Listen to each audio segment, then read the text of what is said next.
What's up, geeks and gamers? My name is Draymond, and welcome to Thorium Gaming. We're back with episode 27 of Light of the Asur. Our attempts to stabilize the Great Vortex, hold off the forces of chaos, beat back the evil Drukian Ratmen, and I don't really know if we're fighting against Hexodal, Lord Mazdamundi and his lizard men. Though I can't really say we're allied, but we're not trying to kill each other. Well, they're not trying to eat us, and we're not trying to stab them. That's essentially how I'm going to go with it. So, we have a few forces running around. We have Erythrond down here in the south, still doing his whole, we're going to be a ship thing. Being a pirate and sailing the high seas. Well, not so much a pirate as a elven corsair. We're just going to keep him moving around, because it's all good. On our western coast here, we do have a couple of black arcs, but they cannot actually make landfall on their own. They need another army. And we do have Latania, the former Lady of Naggareth, who is finally sworn loyalty to us. So we're going to be okay with that. And Anlek, a very, very potent place, is kind of, sort of starting to fall in line. We're going to upgrade that while we're here, because we can. We have the funds. Shrine of Cain, of course. Off in the west, way in the northwest, we do have Fadelace, a very lovely streamer, who I had the privilege of being on a stream with not too long ago. She's holding on to Grond, while Chaplain Grimaldus is going around and taking out some Druki cities. Of course, I want to eventually go and take the fight to Naggarond itself, but we're probably going to need both armies, and more than the basic infantry that they have. They have a few Great Eagles and some Eagle Claw bolt throwers, and I believe the good chaplain himself is on a dragon now? A worthy ally. Yes, he's on a star dragon. But even with him being on an awesome dragon and having Senina with him and PC running around, it's not enough to take on the forces inside Naggarond. I mean, come on, let's look at it. They got a black dragon, a bunch of blackguard, some corsairs, death hag, sorceress. It's a full-on army stack in and of itself, and we're not going to win that fight very easily. And down here, we did take Arnheim when we confederated. Felindre is kind of holding on to it for us. We might use that as a jumping off point to go towards Val's Anvil, one of the 3 Val's Anvils that exists within the Warhammer world. Dark Elves is here, because they managed to corrupt some, I think they were priests of Val, being Val's Anvil. Val is the crippled smith god of all 3 of the elven pantheons. The elves share a pantheon, it's just the Dark Elves worship the Syntheri, the dark gods. The High Elves worship the Athari? I think that's what they're called. Which is the light side of the pantheon with Azurin at the top. Dark Elves, of course, have Cain, and during the cult wars that Morathi started to kind of lay claim over Ulthuan in the Sundering trilogy. Incredible book series, I might add. If you haven't checked it out, Gav Thorpe really brings to life all the events that led up to the split amongst the elven peoples. Even events leading up to the War of the Beards, where the elves and the dwarves kind of don't like each other. But the Wood Elves, instead, they worship Kurnos and Isha. Isha in the spring and summer months, Kurnos in the fall for the Great Hunt, and the gods are kind of at rest in the winter. Makes sense. They're all seasonal. But, Kalidor has another Val's Anvil, which we actually have a battle in front of, which we'll have to take care of at some point. Gives us the dragon armor of Anarion.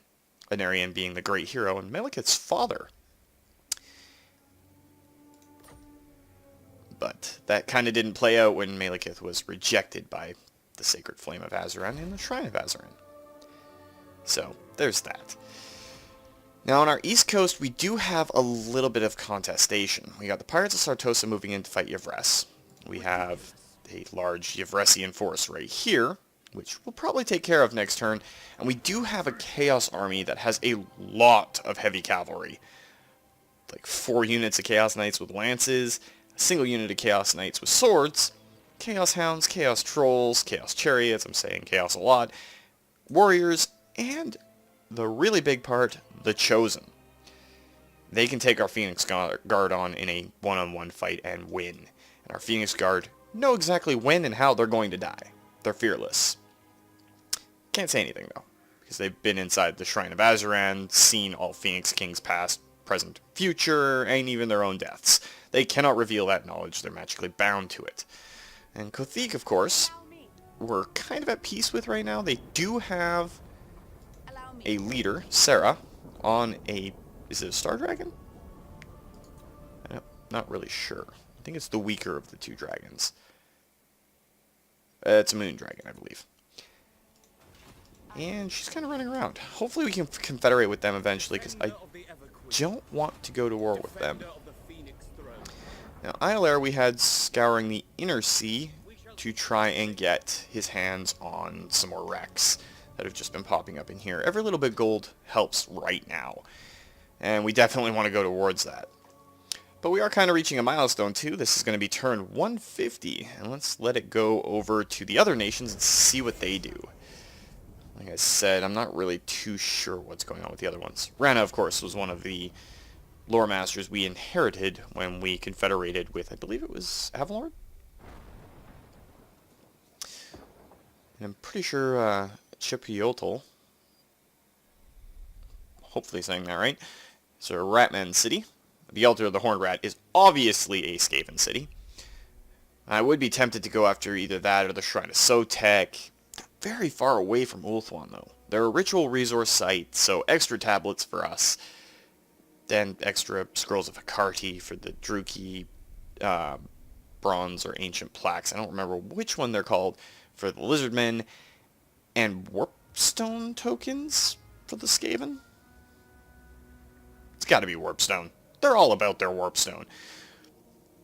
But either way, it's a ritual resource site, and it would really help us out to get it. Problem is, with it being so far away from Ulthuan, it'd be hard to hang on to. We'd need to dedicate a specific general to go down there and take it. We could do that. It's definitely possible, but we need to look at building up our infrastructure first. I mean, we could land Erethrond there. He's very close to that coast. Land him, encamp him for a couple of turns, get some troops down to him, send them from Ulthuan. The elves were at one time masters of the entire Great Ocean, so it's not impossible. Nothing is technically impossible. But whether or not we could hold on to it is the real question. I mean, Teclis would definitely like us more than he does right now, because he's been at war with Clan Pestilence forever. Especially since Clan Moors, I believe, got knocked out pretty early on. So it's Lord Skrolk and his plague vermin that are really causing the problems down there. And if we could take a few of the cities on that coastline, we could maybe start pushing inland, get a little bit more security down there, help out our elven brothers and sisters, you know, just go to the whole thing. But of course, being lazy as I am, I'm just sitting in Lothern chilling, at least for the time being. We're going to see how the next couple of turns play out, see what the other nations do. Then I might go after the Dragon Armor of Venarian, and that would be awesome. It would definitely give me a solid boost in the armor department. I'd love to see some rarer pieces of armor show up for all the generals, you guys. You know, throw all the bling your guys' way, because you guys are awesome. But at the same time, it's kind of up in the air. Could do the... I think it's the Ritual of Vol? That gives us a event that allows us to choose a magic item. The created ones aren't as good as some of the ones that you can find, but at the same time they're not terrible either. There is one bow in there that I do want to get, because all of our princesses use a bow, and it makes them devastating. It makes them hit like a bolt thrower. I mean, they just pull back on that string and bam, 6 guys die. 6 at the very minimum. Again, the Pirates of Sartosa, I've said it every single time they've sent ships up this way. They've never won a straight-up fight on the ocean. They never won a straight-up fight on Ulthuan. But at the same time, they keep sending ships to Ulthuan. Like, guys, there's got to come a point when you bash your head into a wall so often that even your imprint is going, hey, guys, you might want to slow down a little bit here. Silly humans. And of course, there are the dwarves down south. Not sure what their game plan is, but they're pretty awesome. And I have been playing through a couple of Mortal Empires campaigns, which is something I might do for Thursdays after this, because I'm still in love with this game. I absolutely adore it. And even with BattleTech coming out, I still feel the call of Warhammer. Because, let's face it, it's Warhammer. I love the fantasy universe, which is why Age of Sigmar hurt me so badly. We don't talk about that. Regardless, though. Ooh, Crown of Command. Makes someone unbreakable. That's kind of cool. We do have some silver helms, no shields on them, and a phoenix with them. And on the Doge, help put them out. I'm not sure. Well, the Altar of the Horned Rat's been taken by one of the Lizardmen factions, so it's not too bad. Now, the Yvressian army does not have a lot of archers. I'm afraid, though, because of the way things have worked out, and because of how beat up Phoenix's army is after reclaiming Cairnthel, that if we go to battle with him, it's going to end horribly. So what we're going to do instead, because this Yvressian army needs to go down, so we're going to pop Sunshine in a place where she can come in and reinforce. What orders? We're going to send Shini Yan in to fight this battle. Now, Rampager standard, charge bonus, gotta go to Dragon Princes. I'm a Caledorian at heart. You know, Dragon Princes are awesome. And we will give the banner of leadership to someone whose leadership is a little bit low, so these spearmen will be fine. For Asurian! I'm trying to debate. Might have to flip a coin to see whether or not this is within our manual fight radius. You know what? Let's go into it. I've been missing this, so let's go in and fight this battle ourselves. We got some swordsmen to deal with. It's the lore masters and the mage that are going to cause the most problems out of all this. The Lothern Sea Guard that they have does have shields. They're the best Sea Guard out of the two types. But we have more archers and way more ranged ability as far as arrows go. They have more magic than us. But we have reinforcements, and we do have some Phoenix, some heroes. And of course, our big bad for this fight, the White Lions of Yvresse, and our Phoenix Guard. So I'm just going to order these guys up pretty quick here. Not exactly an ideal battlefield to be fighting on. So let's set our spearmen up on the left flank, because they're going to be protecting our bolt thrower, and our reinforcements are coming from that side, so it's not going to be too bad. Ooh, our bolt throwers have taken some damage. Or did I only select one? I only selected one. That would explain why there was only 4. That doesn't really do much for their targeting radius. There we go. Those bolt throwers are now facing the foolish Yvressian elves, or those ones. And let's slot over to our multi-shot, because we're going to need those. We're going to send all of our flying units down the right flank. I should adjust the camera a little bit here. Send them down the right flank. Basically, all of our heavy-hitting cavalry is going to go down this side. We're going to put our Dragon Princes down there, too, and let them just smash. Dragon smash. In this case, Dragon Princes smash. So our Phoenix Guard is our stalwart center. Our White Lions will take the right-hand flank as far as the infantry go, be in the woods. And our archers we will set up in the back row like always. And then Shini Yan, let's get you right there. Now, it should be fairly good, and our reinforcements should be coming in rather quickly. So Sunshine, we're going to get you to come up and support our bolt throwers. Basically this entire force, these guys here, our Lothern Sea Guard, come over here. Looks like our archers and our Phoenix Guard are taking some literal fire.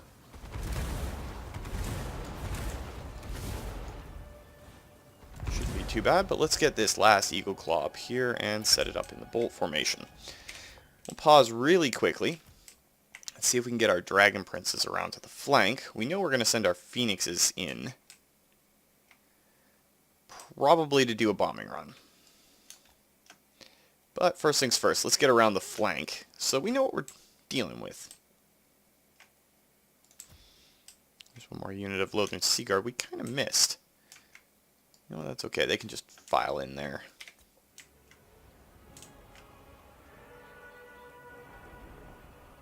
Guide my bow.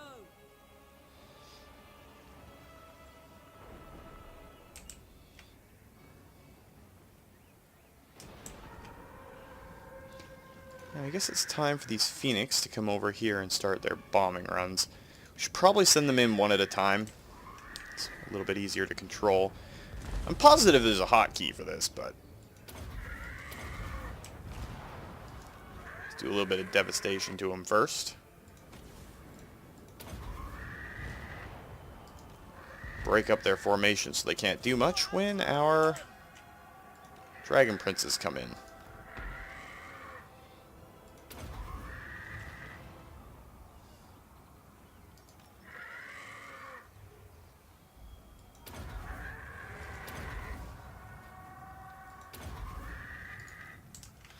Probably an impractical use of our Phoenix's dive bomb ability.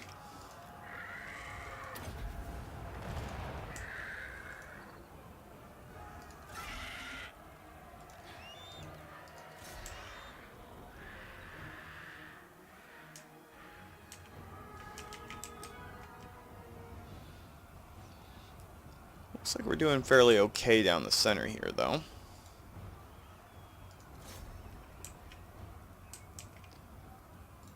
Love to know what our archers are thinking.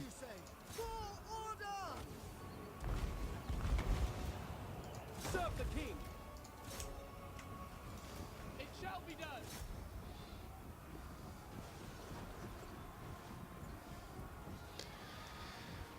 Take out their Lothern Sea Guard, and then they will have no ranged ability whatsoever. And let's have our White Lions of Yvresse go after that mage.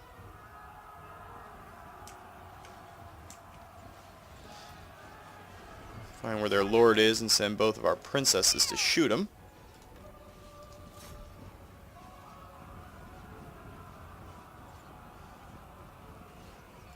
Eagle claw.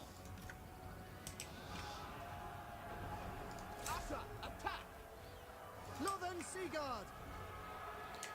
At this point, it is pretty much just shoot all the things. Death to all. Archers. Death to all. By Alariel.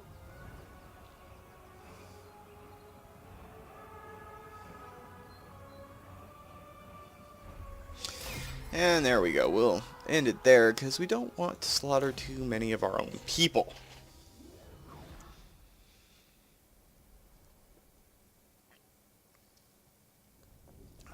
Two to one losses. While it's good on paper, it's still way too many elves dying. Glory to the cat-eye. The cat-eye. That should wipe out their heroes. They weren't able to retreat. Another Rampager standard. Not bad. Princess of Did it Ulthuan. actually kill them off? I don't think it did. That's fine. Their skill is legend. Let's get the speed of Azuran for Lady Shinayan. Make sure she's I like well the within way. Reinforcement range I serve the of Phoenix. Sunshine. We'll leave them for this turn. Then we'll go possibly tackle that Chaos army. I don't want to fight that army. And PC, we're going to get you to secure some influence while you're up there. I don't think you've maxed out, haven't you? Yes, you have. That's awesome. The winds are So our other one is Fianna Nor. We'll see if we can steal some tech from the Druki. I call thee. And it worked. But again, she's almost completely maxed out. We did move Erythrond, I believe. Can I Yes, we have for this round. So that's definitely a bonus. Not too sure what the Black Arcs are doing, but right now, kinda not my circus, not my monkeys. So let's just... Well, before we end this turn, they have Dragon Princes there. They don't really have anything that charges too heavily. However, Phoenix does, so let's give you the other Rampager standard. Oh, it looks like they're both assigned to Shinayan. That's fine. we can give you an Nutanian Vinter. And a Herald of Mathlan, Mathlan being their god of the oceans. Everything else looks pretty decent, but we just want to make sure that you rebuild your forces. Asur rejoice.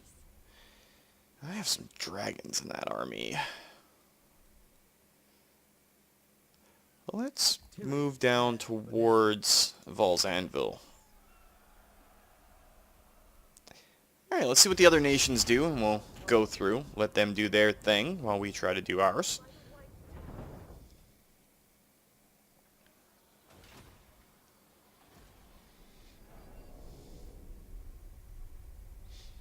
A lot of Bel prefixed names after Belshazzar, one of the original, well, the second Phoenix King, after Anarion the Defender. Again, I cannot stress how much Gav Thorpe does a good job on writing out the history of the elves. If you have not picked up the Sundering, it's available in one big omnibus, and I do suggest it for the 2 short stories that are in it. They're incredible.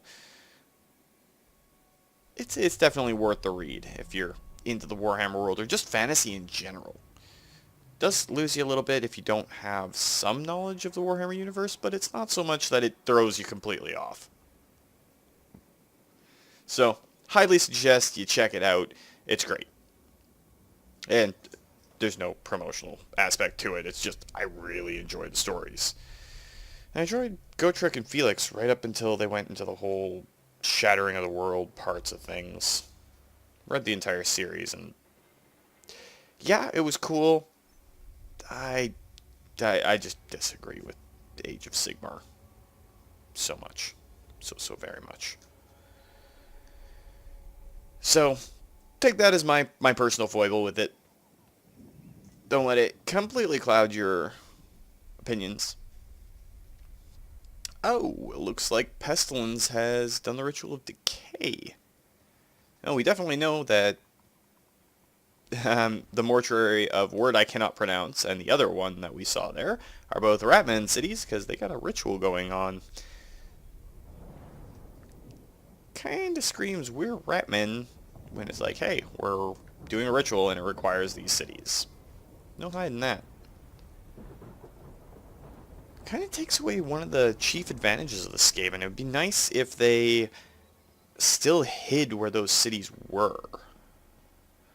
It's not like the Skaven have an easy job of setting up for the rituals to begin with. So I think that would be a good balance, or just make it so that every 2 turns during it, one of the cities becomes available. I mean, you can track where the Skaven are underground pretty easily. Shouldn't need to do much to figure it out. But a glowing green line, or yeah, it's green, it's still green when it was Clan Morris. It just doesn't make sense sometimes. You guys are getting way too close to Lothern and the Glittering Tower. Your other army got destroyed by Yvresse at the Shrine of Loic. But still, what you guys doing coming over to Ulthuan? This is elven territory. You can go away. Let's see, I mean, there's no debating that those are Skaven cities now, because they're glowing green. Oixel. And man, it is so hard to pronounce Aztec-inspired names. Major credit to the guys that speak the Latin that those guys come from, because, yeah, it's hard. It's hard for me, anyway. Alright, so let's go down to Erithron first. He's kind of in the bad situation here. I'll try and gather up a few of these things. A Druchii Hunter. Oh, cool. Sailing on. And what else are you going to get from here? Beasts of the Deep, so 5,000 gold. Anchors away. Definitely worth it. Now we do have enough money to send an intervention force. A big intervention force. We're not going to be able to do anything for those turns. Clan Pestilence is kind of a big deal, but where are they in their ritual? They are one full ritual behind us. If they do that, though, they could shoot up pretty close to where we are. We're not going to really need the gold anytime soon. So you know what? We'll declare war with their Atmen. And that should send a giant intervention force. Though Lord Skrulk right there, he is definitely a lot larger than I was thinking. So I think Arathron's going to come back and go to Chupiodal. Ah, Phoenix, you have gained a skill point. And what do you have available to you? We could give you the... You know what? Yeah, you are on a Great Eagle, aren't you? So missile resistance is a big thing. The bigger the monster, the easier the target. Now you're still suffering a little bit. Troops aren't going to gain back, but they have like rank 7 archers. So I think... Time is of the essence. I think the plan was to sacrifice a minor city so that we could do a lot more later on. It's going to cost us in the long run, but...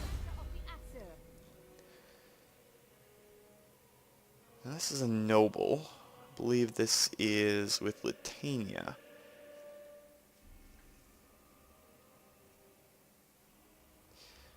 We'll go with knowledge of man's affairs for this one.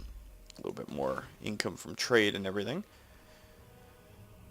Not too certain about what the Druki's plans are, but they have rebels and stuff to deal with now. Harkladra has a fairly sizable garrison, Dark Riders with crossbows, shields, a bunch of Dark Shards, a bunch of Black Orc Corsairs, 2 units of Witch Elves, and a Death Hag. Now, we're still at war with these guys. We won't be able to get peace with them at all. So, we have to watch ourselves when we're doing anything down here. Now, Cathik... We cannot even get a non-aggression pact with you just yet. So what I think we're going to do is we're going to go in and use the intrigue at court to give us a little bit of rep with Sarah and a little bit of rep with the Order of the Lore Masters. It's not a whole lot, but it's enough.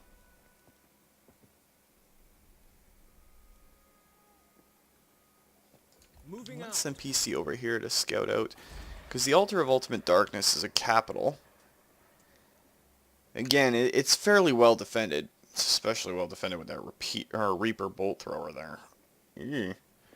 2 units of Harpies, not so worried about them. They get shot down fairly easily. Not so certain what's going on, though. I'll move down this way a little bit more. I know there's the Pirates of Sartosa there. We're neutral with them. Our rep's increasing. I don't think they're going to go to war with us. And if they do, well, it'll suck. But we'll be able to hold out, I assume. Let's keep bringing this adopted mage down. She was going to join up with Will or Agnew, but they unfortunately died valiantly holding the Chaos threat at bay. Even though we're still sacrificing cities.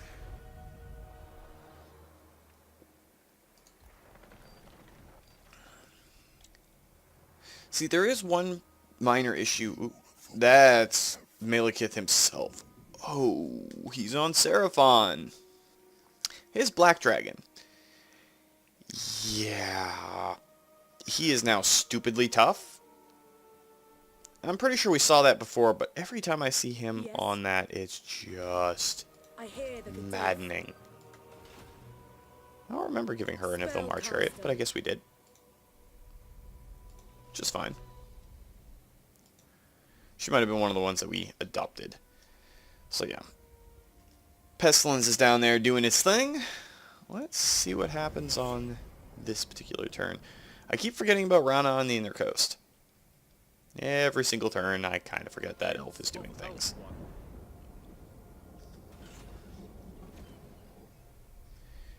Relinda Kilana, Saji. Order of Lore Masters. Are you guys going after... Now that's the intervention force that we summoned.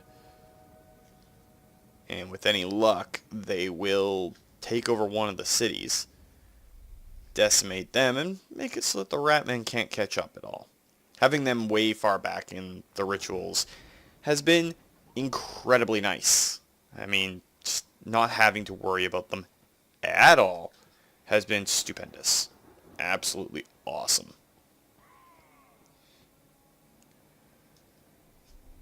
Oh. Looks like there's a Chaos Force getting ready to assault the rats, too. I thought they'd be all like, yeah, destabilize the Vortex, let our demons back into the world. Yeah. Silly enemies fighting one another. Good for us, though.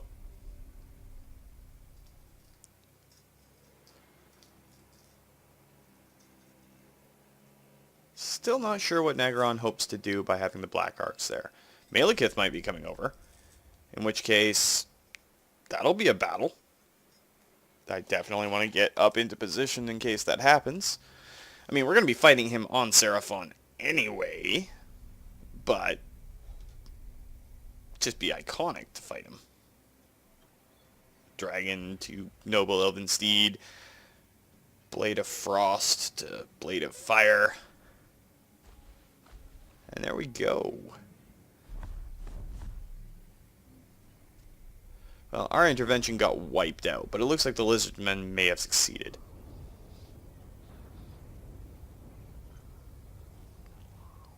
And I'd like to think that one had something to do with the other. Which would be really nice.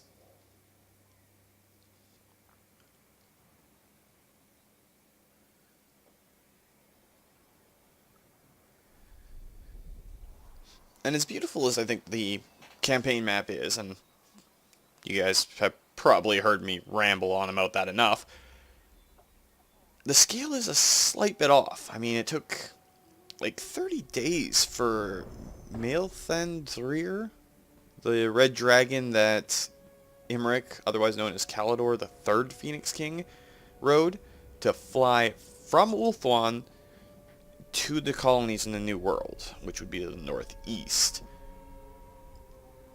That's a long distance, especially at the speed of dragon.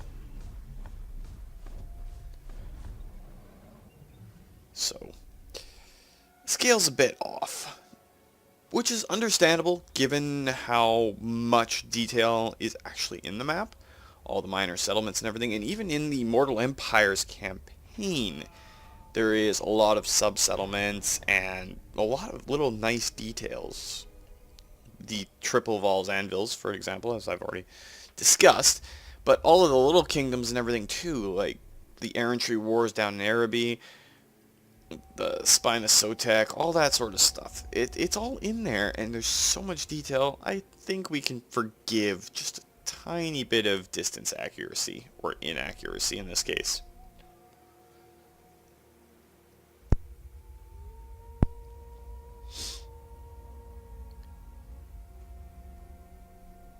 Spine of Sotek Dwarves.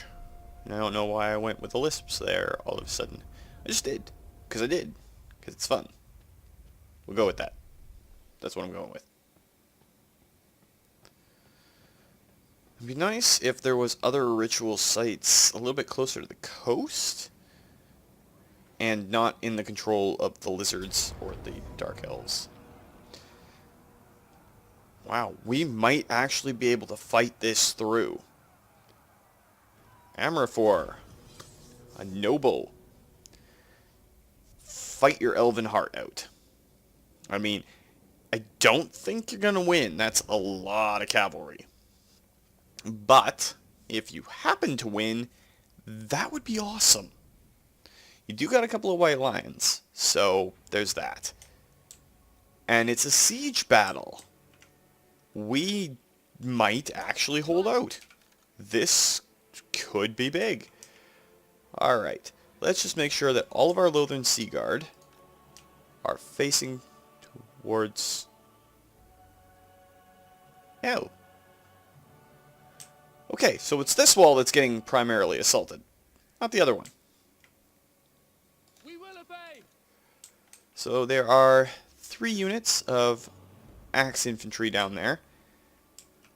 So we only need Lothern 3 units of sea guard over there to shoot them as they come in. It's this wall that needs to be defended more importantly. And I think that the fighting on the walls is going to be the more dramatic part of this fight. Now, none of our nobles are Acknowledge. particularly involved in this. As you say.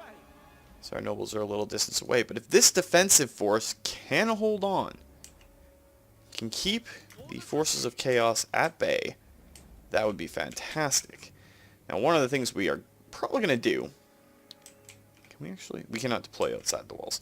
We'll open this door, send our silver helms out, and try to run these guys down a little bit. If we can do that, then we might not even need our white lions over there. Let's bring them over here just to start off with. There's another unit of Lothern Sea Guard. They have a lot of cavalry over here. I think that's all their cavalry, in fact. This could definitely be interesting. So let's send our silver helms out. The fastest horse through a lesser gate. And those would be siege towers.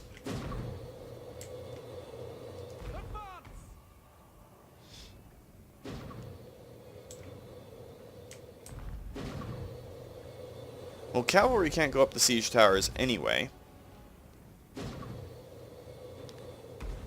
We go.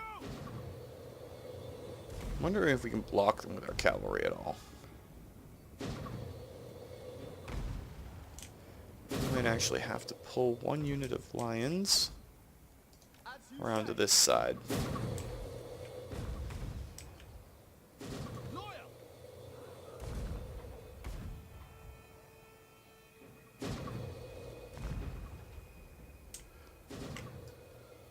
Forward.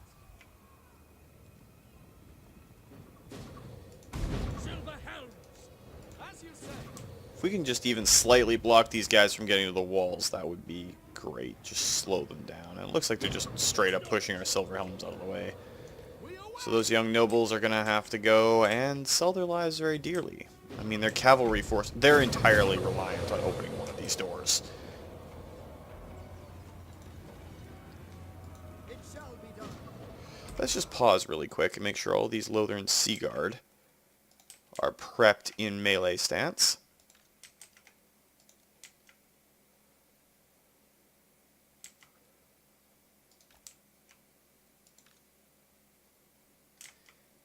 Have 1 ready per tower.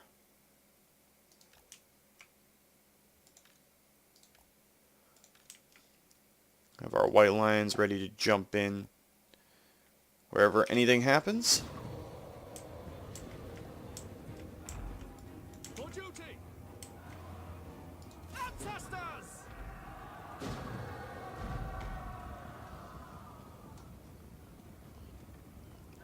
The entire point of the silver helms going out there is just to draw the enemy into range of our towers. For Ulthuan.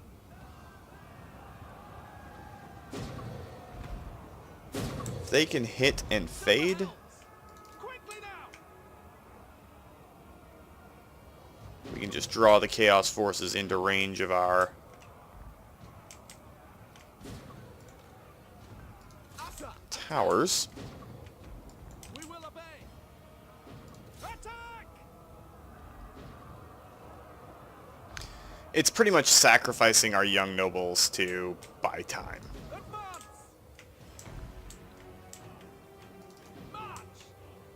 Setting forth. Now, as you can see, the strength of the chaos forces is just overwhelming. Quickly now. Move. Asur, move. Thankfully, in a cavalry charge like this, he's not actually able to assault. Why are the gates open? what I would like to know. Why are the gates open? The gates should not be open.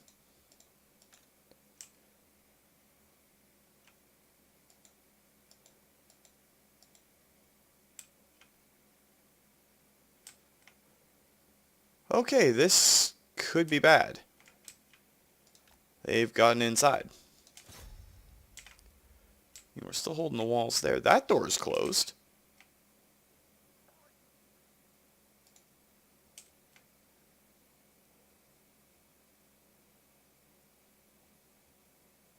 Huh.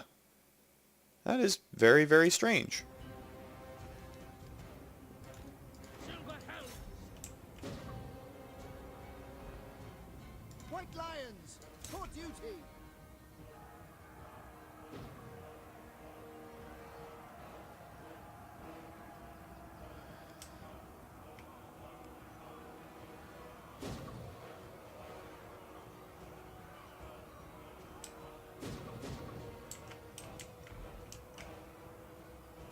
So right now it's pretty much a battle between what's left of their chosen.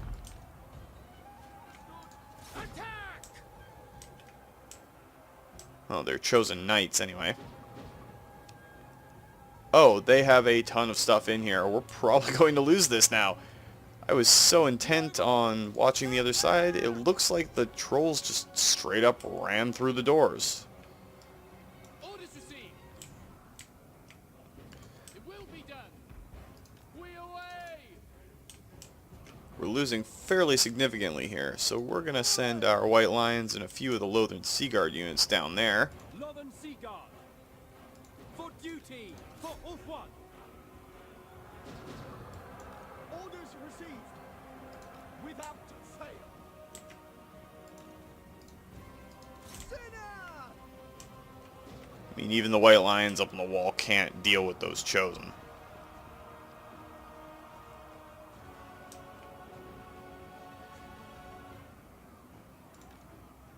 For the king! Kill them. Noble. We definitely need to get some units in there before we lose just by default.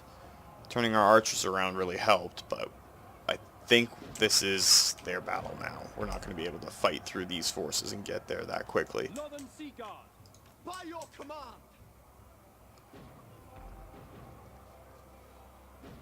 Unless we somehow manage to wipe out all of these knights in that short amount of time, which I don't think is going to happen.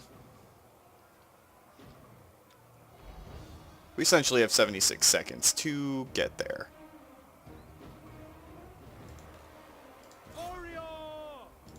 Loyal!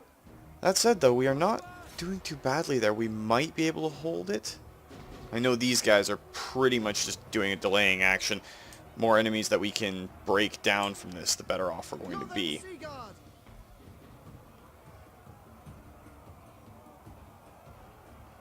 Defending sieges, obviously not my strong suit.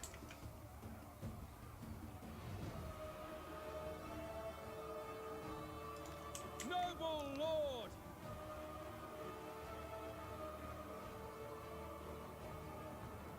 At them.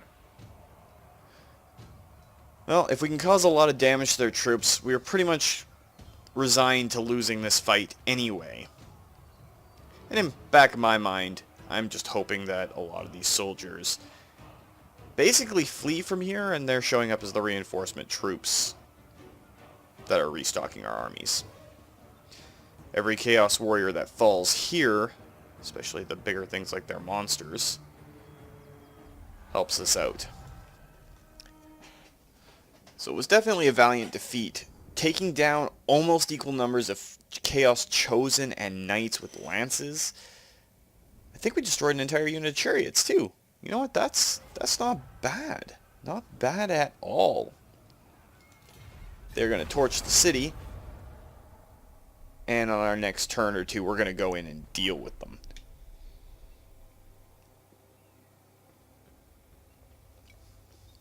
Hey, you never know. Chaos might take care of the city for us.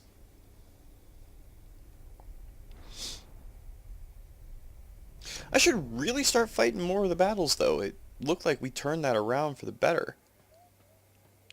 That looks like a rebellion for Kothik. Yeah, it looks like Rana was wounded. Troll Skulls is now against us. Of course, we lost that. Capture and occupy the altar of the Horned Rat. That's a Lizardman city. Grace given fall. Now, why would the Council of Nobles, and that's what I'm believing it is, the Council of Princes and everything, give us a mission to attack what is ostensibly Away. our allies? Well, for this part of it, we're just going to go in and finish off a few of these things. We're leaving this for now. We will have to deal with these. Yes, we destroyed a lot of chaos in that. And with all three of these armies, when they're back up to snuff, we'll be able to deal with them. What would you have of me? So PC, we do have a little bit of gold now. Let's get you to secure some influence from the altar of ultimate darkness. Welcoming name. Pretty and all that. Apparently I earned an achievement by doing that too. Wonder what that is. Treasure. Probably something to do with money. Well, the High Elf Intervention Force did get destroyed, but the Mortuary of Zulaqua is under siege by, I believe, Lizardmen Intervention. Yes. Karapis. And it looks like Ekich is under siege by Uzul. So many names that are hard to pronounce. Relinda. I like Relinda. It's easier to pronounce. And Rinky. Rinky is easy to pronounce too.